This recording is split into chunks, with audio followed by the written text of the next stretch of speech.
Welcome back to the SPL, ladies and gentlemen. Gandhi joined by DM. Game number 1, Titan destroyed. Game number 2, London Conspiracy is looking to bounce back. Keep in mind, best 2 out of 3 series, so if Titan does win this game, they will take the series. That's right. Now, I think a lot of people expect Titan to win this coming out of Worlds. For sure. A lot of the analysts will tell you that Titan kind of fell into their second place slot, but what it is I think we're looking at it from a perspective of we look at individual superstars. We look at players like Divios and players like Stealth. We don't look at the whole team all the time. And with Titan, it's not like there are breakthrough players on this team. Yeah. They are 5 members of one unit, and when they play together, it's like Voltron. I mean, or Power Rangers. You see them fight by themselves, and they don't do very well. The red Power Ranger did fine by himself, for the record, and the white. No, Tommy did everything by himself. Tommy didn't do much of any. We're not getting into this. Anyways, we're going to take a look at the mid-lane comparison here, as this is pretty much the matchup for me, is going to be Arrow going against Pretty Prime. As you can see, GPM, London Conspiracy's Arrow, a little bit ahead. KDA, not as good. Pretty Prime's doing about double, which is very, very important. What this shows me is that Pretty Prime spends more time rotating than anything else. That's right. And when he's playing characters like Vulcan and characters like Agni, you want to see those rotations because you want to see the big bombs come out, lay the waste down. And, you know, we saw that in the last game. He set up a lot of kills. Getting that kill onto Arrow in the jungle was, or rather the tower, was unbelievable. I couldn't believe that even happened. Yeah, without belief. We're going to get ready to hop into picks and bans here, guys. Titan and London Conspiracy. Taking a look, guys, to see who has first pick here. It will be Titan again. You know, it's funny because London Conspiracy looks like prefers second pick. Titan prefers first pick, so neither team is getting an advantage off of their loss. Yeah. It's just like, well, just run it back. Run it back. Which, do you respect that? I mean, for Titan, I feel like there's not many teams that really want first pick, so it winds up working in their favor. I think first pick now is a little bit better than it was season 1. Well, by far a lot better than season 1, right? Let's especially with the S+ having more characters, in my opinion. Now, I mean, you have the Athena pick. Oh, look at you! You have you just did the shameless plug. Thor, you sly dog. SmiteTierList.com. Check it out. But we have some bans coming out here. Athena predictably will get taken away by London Conspiracy. They have one more, of course, after Titans has banned. We have Poseidon and Sylvanas. Athena's got to go, right? So yeah. Athena, Ares get taken out. Both shots at Kanye Life, forcing him into either. We could see the Ymir coming out of him. We could see the Guan Yu coming out as well, which I didn't hate it last game. It felt kind of okay. It's just there's a certain point of the game where Guan Yu just ends up shepherding the other team more than anything else. So right here, Thor gets locked in again for Titan. This time, I don't want to see the Nemesis. I want to see the Bastet. She is largely considered to be a stronger character at this point. Nemesis does have a few matchups in which she will counter the enemy, but generally speaking, Bastet will be a bit stronger. Again, we're going to see Ymir come out for Emilzy. He did great in the last game. I expected that they were going to run this back, but absolutely, this has got to be Bastet. If not this, then maybe the third pick. I do like the Agni, however. Okay. Yep, Agni's good, which obviously the number one I was getting ready to say is, oh, he should play Poseidon. And then I looked up and he goes, oh, no, he's banned, rip. So Agni, a lot easier to set up than a Ra with his snipe and everything else. So they lose the heal, but they gain guaranteed burst damage. This is good. Option over to Titan. Guan Yu gets picked up, most likely going to be Kanye Life's. I don't know if Confree ever has played Guan Yu in the solo lane. I'm not, maybe. I think the only player that I remember doing well with the character, like really well, strangely, was Zimstar and Kiki. Okay. They were the only 2 characters that really blew me away. Scylla, gonna get Your locked girl. in for Pretty Prime here. I hope he uses the Tiny Terror skin or whatever. It's the new one. Yeah, the new one? It's Daisy. She has Daisy in her name. Yeah. It's my computer's name.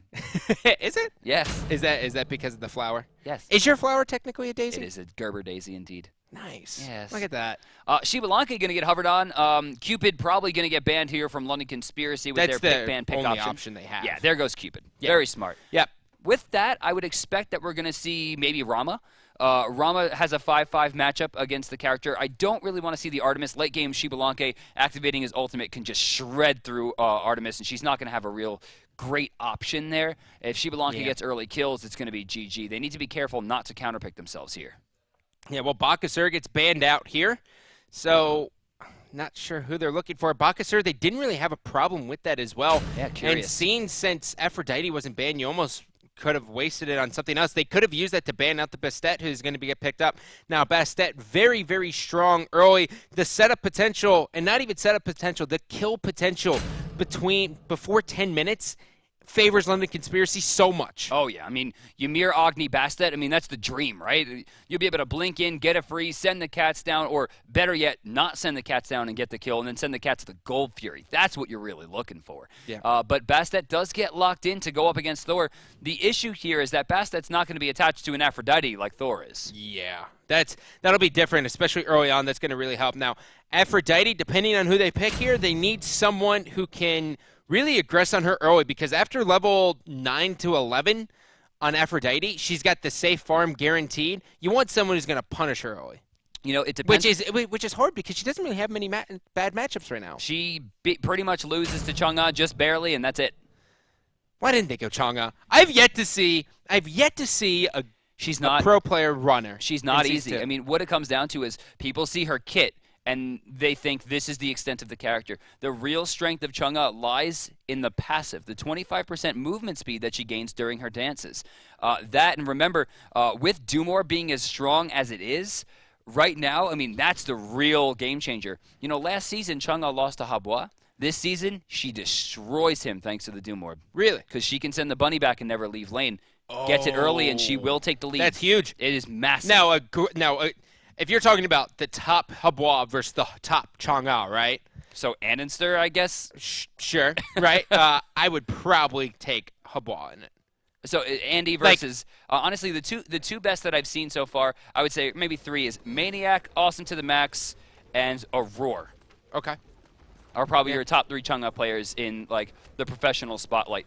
Only player that would really play that, I think, would be Maniac, which is now on, I think, Fnatic? Yeah. Yeah. So now looking at it here, the Odin was picked up. We didn't touch on this. It could have been an Odin jungle, but we're not watching Melior Mariah's, right? Eminem. What's that? Wingardium Leviosa? Yeah, I don't. Latin words. So Snakeskin's actually going to be bringing the Odin into solo lane. Now, we saw this happen in Season 1 a bit. We saw it happen in the jungle a bit. But for the most part, Odin, he's okay in the jungle right now. But in the solo lane? All right, wait. They're spotted here. Kanye Life not paying attention at all. What was he looking at? He's going to be able to dash back and get back to safety. Emilzy has also taken his freeze at level 1. No first blood. Yep. Artemis actually backed before that as well, and she just headed straight to the purple buff. They grouped up, they ganged up, they were looking for a fight. Emilzy, he got the freeze, but there was no follow-up, sadly, for him. Kanye Life right there, I'm not sure. Yes, he did use a potion comparatively to Emilzy, who will get, looks like, most of his mana back just by waiting it out. So, honestly, no real win there except for possible lane control coming out with one potion down. Which, is that significant? It can be. I mean, depending. Yes. I mean, with Ymir losing a potion compared to a Guan who can heal. Yeah. I mean, it could be. But rather, sorry, wait. Kanye used it, so he can still heal himself. Yeah, he'll be. He doesn't have a lot of mana control. If he uses his heal too much, he's going to run out of mana very quickly.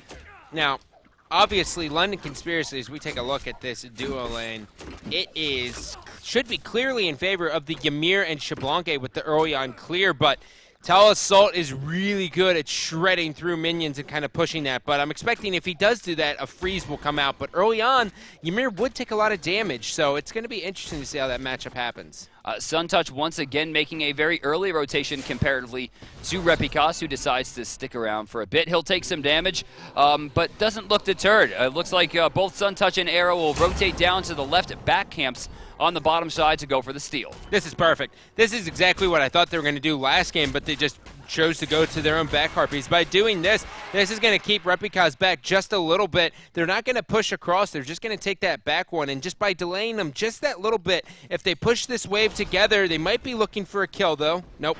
So if they push this wave together and go to the back ones, they'll be level 5. before Repicas is. Well, right there, Repi, I'm very surprised, did not go for the enemy backcamps. Then again, he did not opt for hand 2. He did opt for boots, which is curious to me. For his rotation, it seems like hand 2 would be the better choice. It usually depends. Like for Suntouch, it makes sense for the boots because he's making so many early rotations and really utilizing that movement speed.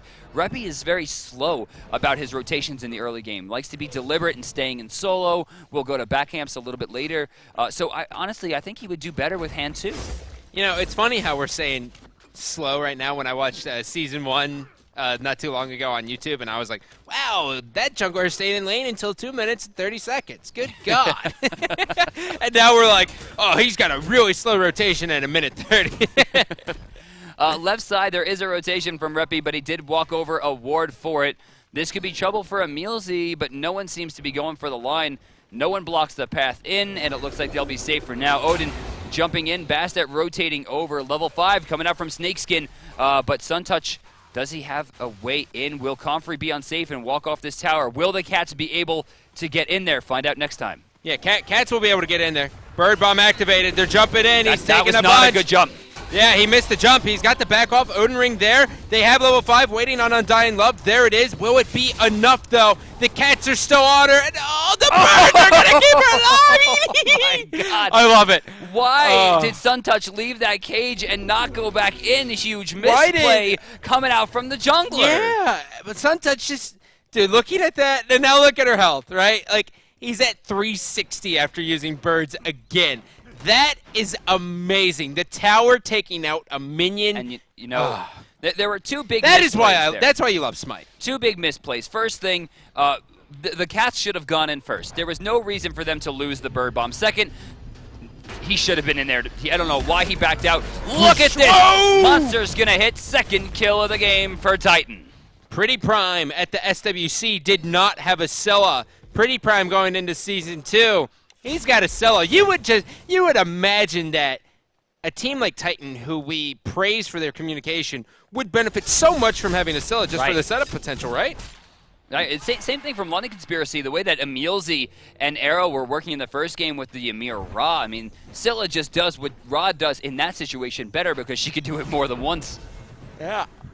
Now, Silver Breastplate being picked up here, and Tier 1 of boots, and Sprint 2. Are you feeling what he's doing is the right thing? Well, I like the sprint too. I think early sprint's very important against any character that's looking to slow you. Gungnir's Might and Cats are a really big deal, especially with the Lash coming out as well, the Razor. You want to make sure that you're able to get away from that. Now, as for the defense, I feel like he might not need this much defense going in. 300 mana, 35 protection isn't great. He's looking for full CDR.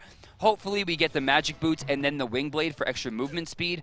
Otherwise, he's going to suffer in the damage department just because, like, the cooldown is inherent, you know, to other items. We don't really need to see it come out on the boots. It is a huge deficit for how much gold you're spending. Yep. So CDR boots picked up on here by Scylla. Most likely we'll be going into a Doom Orb next to kind of pick up on that as well. Some players still are preferring the CDR, and that's really in case they don't feel safe, but 9 times out of 10, you want that to Mahes. Snakeskin with a huge drop there. Misses the bird bomb, and for some reason, it goes unpunished from Repicas and Comfrey. But as we get into 5 minutes, you'll notice that pretty much all the jungle has been taken on the right side. Left side, however, still standing. Shoving the mid lane here. Backside. Looks like Xbalanque will be getting his purple buff. Artemis is going to be a little bit slow to that, but Emilzy and Shaggy Shank will be able to shove this lane all the way up as the mid Harpies are getting ready to rotate. And by mid Harpies getting ready to rotate. That'd be fun. Oh, Scott, you're stupid. 4-man split at the red buff. Not a big fan of that one. That's a lot of experience kind of lost there. Divvied out, I mean, really. Yeah. Generally, you're looking at these buffs as a way to get farther ahead. And granted, you're not losing experience technically, but you're not gaining as much as the enemy team in certain situations. So right there, kind of a win for Artemis. Not a big win there for Scylla. Mid Harpies coming up. Eyes all on them. Repicas is going to try to get there as fast as he can. He's already there. They're going to shred through this one. The hand's a little bit early, but they got this one. Aphrodite, a.k.a. Comfrey, rotates to the right side as well. That's big. You know, I get asked all the time, when's appropriate for you to rotate from solo? Right there, that was the appropriate rotation. He'll be able to get back to lane losing 1, maybe, and I mean maybe 2 creeps. That's if he loses any. If he goes down the safe way and with birds at level 9, he's going to clear this one out for free. Oh, yeah. It hit him once. Yeah, he's going to probably just lose 1. Yeah, he lost 1 in gold, didn't lose any in experience. So you think the 6-minute and 6:15 rotation is the accurate time to rotate? I mean, it's not always about that. It's how fast you clear the wave beforehand. It's kind of like watching your mini-map, right? If you can't see their creeps on the map, use your creeps to judge where theirs are. So if yours are running through your tier 2 tower, expect theirs are there as well. You might have enough time to get to mids and back, depending on if you have help. Right there, Comfrey played it perfectly. Level 10, first player to hit double digits. Odin now, he's not having a difficult time, but he's not having the best time. He's got the heavy hammer, which he was really looking to get that kill early on, but he's missed a couple lunges. Really eyes on Snakeskin here to start turning up for this team if they really want to take over this early game. The one thing about Odin, which we've yet to note, is that Odin is known for falling off after about minute 25. It sounds exaggeratory. But it's not. It's really not. Some people want to argue, oh my God, he doesn't fall off. But I mean, he does very Maybe hard. now with the new buff coming out to him, with the scaling on his 1 and 2 being a little bit better. You know, I think what I want to see is his 3 have a disarm. Now that it's in the game, when I think Odin, I think this beast. Cats come out. Repicon staying alive. Hand of the gods taken to the sky. Bird Bomb says, you're going nowhere. I am your father. So right there, I mean, this is the strength of the Bird Bomb, right? It's lunge and Raven Shout at the same time, which gives you a lot of damage. The issue is that it doesn't do great in the end game, right? You have to use both your escape and your defensive ability to make sure that you can get a kill, and even then, it's not guaranteed. Snakeskin, beautiful ult's gonna keep Kanye life out of there. That's the worst feeling. The stun comes down, though. A little bit early. Crush is going to hit there as well. Ataraxia gets 1. Conrad grabs another. We've seen this before.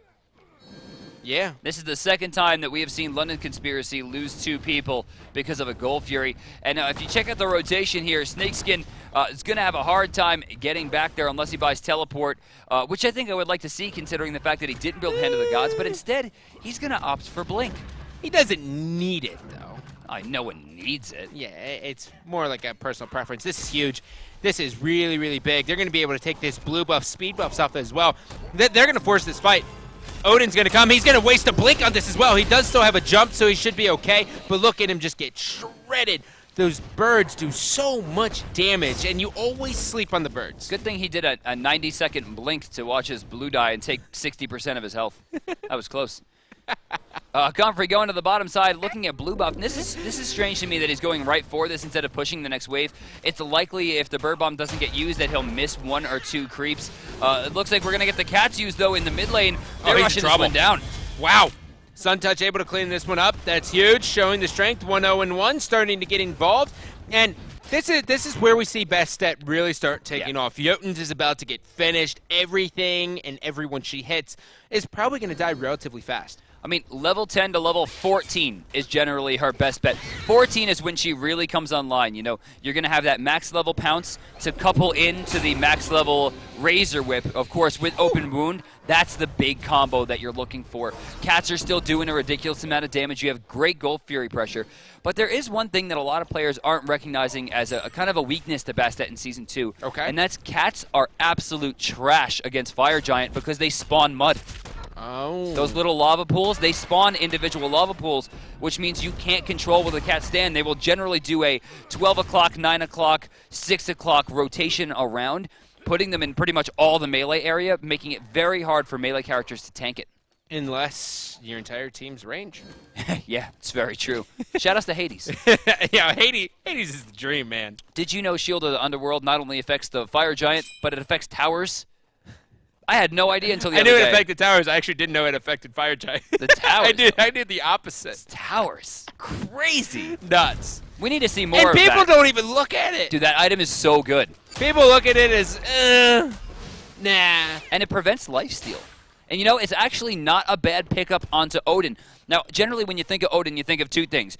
Great at level 6, awful at the rest of the game, right? So I think if you build it Thor's on him, father. My God, Scott. If you build Shield of the Underworld on Odin and then use the Bird Bomb offensively and then ring somebody in, if they intend to kill you, they're going to take damage for it. Well, Thor went to the sky. Where is he going to come crashing down? Probably He's on a Sun Touch. Sun Touch. Ooh. He's got him jumped out of there. He's going to get stunned. I'm a Monster's going to miss. Double tap. No follow-up. So reserved in all of his decision-making. He doesn't let emotions get the best of him. That is why he's a top player. Reppy was a little late there. Bede's going to be used here. Emilzy not in a great spot. Love the ultimate, ensuring that they cannot get in there and go for the kill easily. Will we see the ring here? Snakeskin rotates in. He takes a lot of damage. Ring's a little bit too late. He's locked inside the rodeo, and it's going to be his first one of this game and possibly the last. Repicos finds the kill. Now Kanye Life just going to sit there and be like, hey guys, thanks for the free experience. Repicos goes back, taking a look here right at his build. That might be Jotun's for him depending on how much gold he does have in hand. He's bought out. There's the Jotun's. Thor is now scary. Xbalanque ultimate coming down. Artemis could be in trouble. Artemis has the cats thrown down. I love the trap usage there. Suppress the insolent. I just want to call it volley. Just call it volley. It's volley. No one wants to say 3 words for one ability. Like, no, it's not a thing. Kanye Life zones out arrow here. The mid harpies are up. He's going to be able to split this arrow, thinking about throwing a bomb down. He doesn't really want to. Right side's going to be a little bit late. Big thing that's important here is that Confrey has got complete control of this lane. He's got the tier 1. It's all the way shoved up. Normally you see the tier 1 get taken and then no solo laner comes back until it gets pushed to their tier 1. Not the case here. So Confrey's just... Here's something curious. Confrey is going to opt into the Lotus Crown. Now, this is a very curious pickup considering that he has built full CDR in Afro. Considering the fact that not only can she only affect herself and one other person with her heal, but with full CDR, it's actually she's getting more heals off, but they're doing less healing overall because he doesn't have a lot of damage. I mean, no damage on Breastplate. He's got 30 damage on Focus. I think it's 60 on Lotus Crown. And then the full CDR is going to actually force it into a situation where he's not getting multiple procs off of the Lotus Crown itself. It's a 10-second cooldown every time you use it. So it's actually hurting the idea is actually hurting exactly what he wants to do. The big advantage here for the full CDR as opposed to the 35% and lack of damage is that he'll be able to use back off more, ensuring that he can make more kills happen for Reppy, and he can use his ultimate more, ensuring that he can keep Reppy alive for longer. Well, the dance has started. The European Gold Fury dance. One time we saw this dance last for, I think it was like 23 minutes. Sponsored by... Tea. Some kind of tea. Lipton. Lipton? It has to be. Why? That's the only kind of tea that came to my head right away. Teavana. But why fine. is it sponsored by tea? Oh, because it's you're Europe. just hanging out. No, because you're just like relaxing. It's tea. No one's fighting. It's tea time. This is European tea time. Okay. In North America, 4 people would have been dead and the Gold Fury would have been stolen, right? It would have been a mess. It would have been a bloodbath that was completely uncalculated and just people throwing individual skill at another. Right? That's North America. And, you know, you look at the players on this team, and there are some standouts, fine, but generally these two teams are communication. And I love how both of them recognize that neither of them has a major advantage, that it was kind of more luck-based than it was skill-based, so they both wind up backing off. Very smart play coming out from both teams. One of the more depressing stats you're going to see is an 0-0-4 Scylla. That means Scylla's barely missed that killing blow with I'm a Monster or crushes. Early on, that's when she's weak. Kanye Life could be in some trouble here. Suntouch jumps in, jumps out, forces out the ultimate. That's a win for them. That's a really big win. They should use that advantage now to go for the Gold Fury. They still have all 5 ultimates available, and there's no way for Kanye to get in safely, especially with that health pool. Kanye will back, and Suntouch looks to try to make mincemeat of Ataraxia, who just once again uses sprint freely and gets away. Going to have to focus out the cats. Scylla able to get one. That's going to be pretty prime. The Odin ring's there as well. Snakeskin trying to do everything he can. Repicos still staying alive. Repicos might go in. He barely misses the Tectonic Rift. He goes in. I'm a Monster. Misses. He's still alive though. The Sentinel and everything misses. Here comes Xbalanque. Love it. Doing everything he can. He takes to the sky. He lives. Shaggy Shank barely missing everything. I just absolutely love the play coming out from Confrey and Reppy. These two, in my opinion, have the best chemistry worldwide. Right there, they recognize that he's going to go down, so he starts charging ult, and then as he gets lower, Confrey baits the Xbalanque damage, allowing him to hit Thor till he gets low enough, and then immediately activates Undying Love to ensure Reppy goes up without going down. And then right there, Xbalanque has no line to this. With that, Repikas almost full health again thanks to the Lovebirds. Gold Fury started up. Shaggy Shank looking to go for it. Emilzy sees it. Everyone's eyeing it. Kanye Life. Blink's available. Oh. The double tap's going to hit. Snakeskin taking a lot. He's looking at Artemis. Emilzy now gets the freeze off. Not enough. Here comes the Cats. The Cats are going to trap him. Shaggy Shank got one. Shaggy Shank may pay for his life, though. No. Titan actually getting forced away there. They don't manage to find anything. Neither team accepted their power play well enough. Mid lane winds up going down, but they still maintain enough pressure to ensure that they give themselves enough time to get to fight the Gold Fury once again. London Conspiracy keeping the dream alive for now, but they're still about 1,400 gold down. The Gold Fury would even it up. I think these are the fights that we both expected from London Conspiracy as well. Very, very good. Ataraxia could be in some trouble here. Oh, you have chosen incorrectly. Arrow just barely getting that stun off. Kill goes to Shaggy Shank. That's what you want to see at this stage. Kanye once again getting low, but look at this. Pretty Prime shows up, finds a kill with I'm a Monster, gets the reset, and sends Shaggy packing as well. Yeah, and this is huge. Oh, he almost had that. He almost snared him and then hit him with the crush, which would have been devastating. The biggest part about this entire thing is this is all about the Gold Fury still. It's been 3 minutes. Right now, Titan has the better advantage going for it, but I don't think anyone's going to start it anytime soon. Not yet. It's just not safe at this point, right? No. And they recognize this. Emilzy still hanging around, though. Level 11, a level behind Kanye Life right now, albeit he is pretty close to the level. But we are going to see level 13 come out from Kanye off probably one creep, which means level 3 cavalry charge. That's a big deal, because 25 damage extra per hit with 25% bonus scaling per hit ensures that he is going to be swinging very hard at this stage of the game. Taking a look at the build, too, of course, he does have Warrior Tabby, so he will be hitting very, very hard. Well, what's annoying for Kanye is that his 3 targets all have escapes. Bastet has a jump. Agni has a dash. Xbalanque kind of has a dash. It's probably the worst dash of all the hunters who have a dash, but it's relatively hard for him to hit that as he's kind of corralling them. So Gold Fury starting once again, as you can see, a lot of people grouping up. In fact, all 10 on this side of the map. Yep. Artemis now just kind of shoving, waiting for it. Confrey trying to get eyes on someone. Lotus Crown gets procced. Lotus Crown is done. And now Pretty Prime's going to be all the way on the back, just kind of lingering around. And then we will see what happens from there.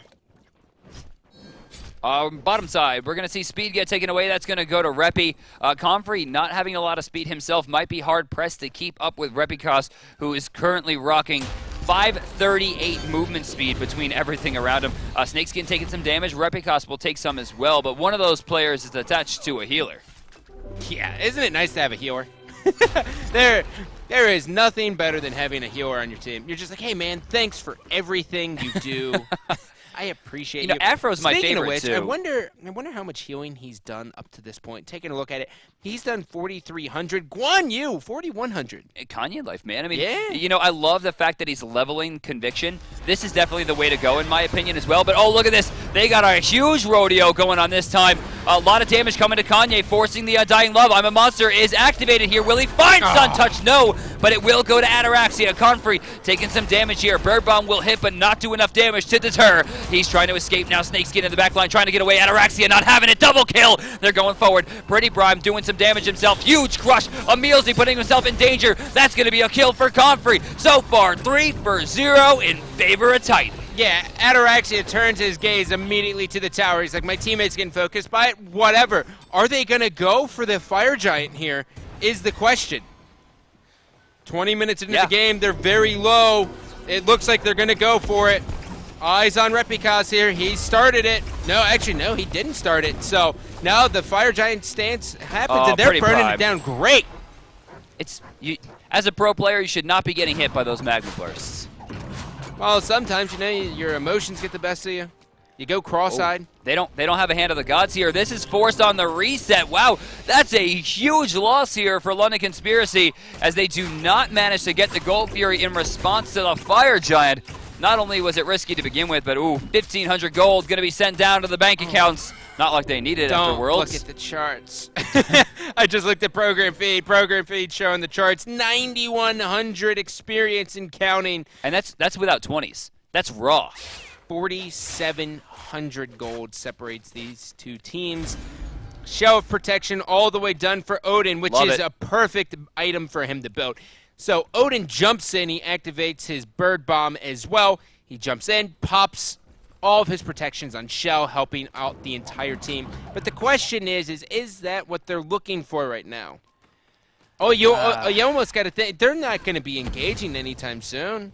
You know, he lost a lot of his protections from Season 1, and since then has not really been a major force in a lot of the games. I think Shell could wind up being an answer for them, but honestly, he's level 16 right now compared to Comfrey, who is level 19 and building full support mage. He is full CDR, he's tanky as all hell, he's going into more movement speed and a decent healing increase here with Rod of Healing going into Asclepius. Yeah. Yep. I like Asclepius. ROA for short. Roa. I really like it when you can also couple it with the Wing Blade, which makes you impossibly fast. And if anyone ever slows you, gain 20% more movement speed. I mean, like, right here, he's sitting on boots plus ROA. I mean, that's a 28% increase to healing. And his Kiss is max, which is another 20%. Now, on the right side here, Pretty Prime. He's got a lost artifact. He could be going into a Doom War. Most likely not going to be the case. Instead, we'll probably see him get ready to go right into the Rod of Tahuti because he doesn't really have too much power right now. He's got Spear of the Magus, but that's really about, and Chronos Man, but it's not doing a whole bunch for him. Arrow taking some damage there, not ticked by the birds, luckily enough, but they still do lose the Tier 2 tower on left. That's going to be another 1,500 gold. The gold difference was just 47. It's now 83. I really don't know how London Conspiracy is going to come back from this. Obviously, they're going to give up this Tier 2. Or are they? Suntouch rotating around. Suntouch might be jumping in. Nah. He hit the dot on him. He's just really trying to delay as much as humanly possible. Keep in mind, Fire Giant's still going to be on him for a minute 20. They're going to be able to burn this one down quickly with no Bastet. They've lost a lot of their damage. They're going to be relying almost strictly on Agni and Xbalanque. Snakeskin really not going to have a presence going forward, but they're going to look for the lock here. They got to get the ring on the Phoenix. If they let the first Phoenix go down, it's likely going to be GG. Minute left on FG. The old deny wall. Snakeskin puts him in a ring. Not enough. Snakeskin loses all of his health. I'm a monster's here. I'm a monster looking for a second one. Barely off the target. Kanye Life still staying alive. Tectonic Rift gonna miss, and now they will be able to shred through that Titan. Their eyes will turn to the duo lanes Titan, a.k.a. the far left. This one will go down very, very fast. Yeah, I mean, they don't really have any pressure against this one. Snakeskin still down, Emil Z still down. They have all of their damaging characters up, but none of the supports, so they're really not going to have a way to get to the front line. Suntouch taking 50%, Arrow taking over 50 as Ataraxia moves right in. I don't know where the rest of Titan, that was the end of the game. I think they're going back to buy. No, I mean, Pretty Prime's out of here. Pretty Prime says, I got 2760 gold in hand. I don't really want to be a part of this. And now finally he hears the call like, oh, wait, you guys are actually fighting? Okay, yeah, I'll come back. I like the call there to go in. I'm really surprised to see them back out, but the Fire Giant has been rescinded and will be about a minute before it respawns. They'll go back to buy. Golden hand here. Everyone's sitting post 2K. If you thought they spread before, Lord in Heaven be helped as you rush down this 25-minute Titan. God. Heart Ward Amulet, Sovereignty, check. Guan Yu, not dying. Rod of Asclepius, Lotus Crown, Breastplate, check. Not dying. Confrey. And then, you get the Spirit Robe on Thor. You take a look at Artemis. She's got the Deathbringer online with an extra 5% from the Hidden Dagger, 15 from the passive, meaning she's going to be looking at 40% chance to crit with, let's see here. Let's take a look at her damage right now. 185 without FG. What? She has a 273 in-hand attack right now. Yeah. Increase that by 100%, increase that by 50%, and heaven help you if she's connected to Comfrey. Yeah. That's, you know what? Kiss. That's what I would like to see right now. I want to see the jealousy damage put on to Ataraxia. Now, for those of you who don't know, the kiss will not only increase movement speed and allow you to be healed, but if he kisses an enemy, that player will then get jealous who's attached, increasing their damage by 20%. probably the most underutilized feature in competitive Smite, period. Sure. Shoving the far right. They know the fire minions will naturally push up the other wave, so they're not worried about it too much. They're going to kind of group up, descend down this lane. Their eyes are on this Phoenix, and that is it. Both the other Phoenixes are about halfway respawn. They still have a while to go. London Conspiracy, they had a little bit of a breather, but now it is time to see how they plan on holding this Phoenix, DM. Well, Fire Giant's active. Right now she's sitting on 323 basics. Is Ataraxia, and look at that Titan, or rather that Phoenix fall. Ataraxia will take some damage as Repicos takes to the sky. Repicos looking to come crashing down. He's on Sun Touch. Whoa. Sun Touch just gets erased. Emilzy now here. Tectonic Rip there. I'm a monster barely not killing Arrow. Unfortunate, but it doesn't matter. They're still complacent with this. They took the Phoenix. Thor comes in looking for Emilzy. He doesn't even take any aggro from the Titan. Pretty Prime's got to be careful, though. Well, Kanye actually getting a pretty good heal off, and a beautiful play coming up from Pretty Prime will bait Shaggy Shank into death. Bird Bomb going to be activated here. Should he choose to jump in, it'll do some damage, but this is late game Odin, so obviously not enough. Titan's going to fall here as the Titan team will ensure their second game victory over London Conspiracy. They're looking just as strong as they did at Worlds. Yeah, to say the least. The experience difference, by the way, 21,000 gold difference, 15K. Great googly moogly. That is impressive. That was just flat-out domination, and yeah, really, once again, front to back. No breakout player. It just seemed like they were playing on point all the way through. Maybe Confrey. Confrey's always the breakout for me, though. I'm a solo lane. I just look over there the whole game. I know you do. Like, oh, something's happening too. I guess I'll click that. Yeah, I know. I like the solo lane, too. Anyways, let's take a look at the first blood here of this game. See what happened at the beginning of the game, which not always necessarily tells the rest of the game, but it's still fun to watch. In this case, this kind of did spell the story. It did, didn't it? He dodges the bird bomb. The cats get used. This was one of the big misplays. If that ring came down a little bit earlier and he stopped some of that healing a little bit sooner, it could have did something. Dude. But look at those cats. Oh, my God. It was this close. So one more tick from those cats. So what was beautiful about that entire play was he throws out the birds. It clears out at least 2 of the minions, which gives him level 5. He gets level 5. He gets Undying Love. Fantastic play. Well, MVP for that one, although we did watch Comfrey, is going to be Repicos. Not shocking. Repicos, throughout this entire series, has been very, very dominant. His rotations are good. He's always very consistent throughout the entire game.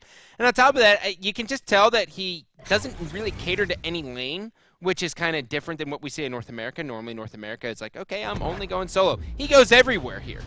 That's right. I mean, let's take a look at this dive here. He's going to go right in, immediately gets the stun, helps for the kill. They don't get the I'm a Monster reset, but they still manage to get a big kill on Reppy, and then beautiful spacing from the background, throws him in, locks into the rodeo, but watch Reppy. Keeps his distance, gets the last hit. Kind of a kill steal. Yeah. Well, that's Thor. That's Thor. Report, please, after the game.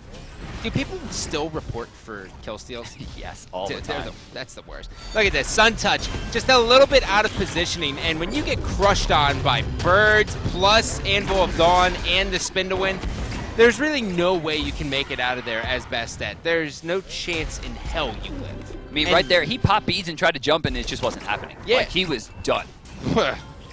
But, you know, that's kind of what he brings to the table. And he's very, very strong. Now, I do believe we have an interview with one of the guys from Titan. Hello, Mr. Ataraxia. How are you? Hey, guys. I'm doing pretty good, thanks. How are you guys doing? I haven't heard his voice since SWC. Damn, he was British? Yeah, I was like, wait. That's not an American accent. Ataraxia. How you doing, buddy? First question for you. In that first game, you brought out the Freya, which we haven't seen a lot of in Season 2. But you didn't build Pythagorean's Piece. Is there any reasoning behind that? I do love Pythagorean's Piece, but at the moment you can't really go early because there's no blue buff anymore. And she doesn't have the mana sustain anymore. And the mana wasn't that great in Season 1 for Pythagorean's Piece, but without the blue buff, you kind of need the mana on the Pythagorean's Piece. Very interesting. So it's mostly for sustain and lane. That's why you have to go for the purple boots as well, because you need the mana. I do. See, I'm a big fan of Magi boots. I build them on everyone that's not a Guardian. Really? Yeah, everyone. How do you feel about the difference in boots now with the lack of penetration, Mr. Ataraxia?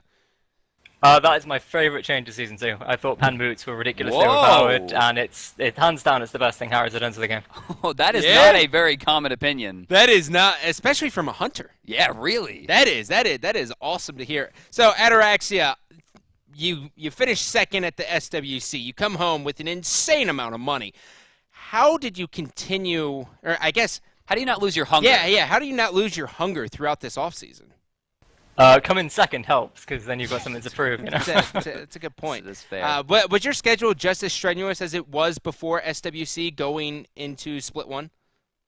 Yeah, pretty much. We're all doing this full time now. This is kind of the dream for everyone to really do this for a job. So, you know, we're all in at this point and having a great time doing it. Nice. That's great. DM, you got any questions for him? I'm honestly, no. I mean, I think your guys' communication was amazing. I think my one question is, the early Gold Fury, or not the early Gold Fury, but your first Gold Fury of the set, the one that kind of evened the gold lead out, did you expect it to be there? I mean, I kind of expected that we were going to see that thing taken by London like 2 times before you guys actually went to it. In the first game? Yeah, I was surprised. After they got the double kill on Duo, I was pretty sure they were going to get the Gold Fury there. I mean, we weren't that worried anyway because we had the better late game, but we were surprised that they didn't go for it, to say the least. Yeah. We were both kind of like, Gold Fury? DM like harped on it for an extra 2 minutes. Ataraxia, is there any comments, shout-outs, anything you want to give out there before we let you go? Well, first of all, big shout out to Titan for being a great sponsor, and all the guys on Titan for being great players. But most importantly, thanks to all the fans, not just of Titan, but of esports in general, because without you guys, we couldn't do this. So whether you support us, whether you support London Conspiracy, or anyone else, just watching, tuning in means the world to me. So thank you to you. What a good guy. Guys, make sure you follow him on Twitter. But coming up next, we will have our first look at Cloud9 as they take on Enemy Esports. Stay tuned.